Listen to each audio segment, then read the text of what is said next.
Good morning mga kanukis. Once again, this is your albularyo, Juju Siamo TV. May nagtatanong na naman mga kanukis, isang subscriber natin.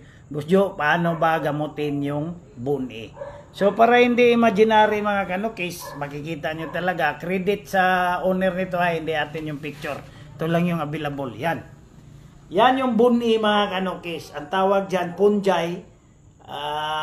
Buni sa Tagalog, sa Bisaya, kagid, arikis.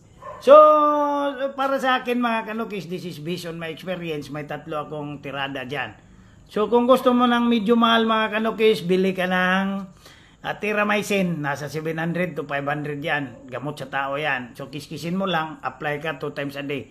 Kung gusto mo naman medyo minus-minus, Katchalis or Skin Fighter, nasa 100 lang, below 100. So, ganun pa rin, kiss-kiss.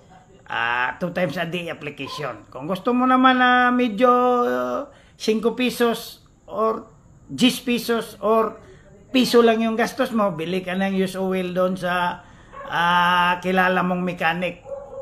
Yung use oil ng motor, tapos kiskisin mo, paduguin mo yan, pahiran mo ng 3 times a day mga kanukis.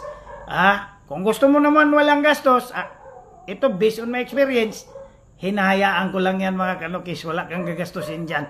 Kusang aalis yan, kusang gagaling yan. Oh yeah!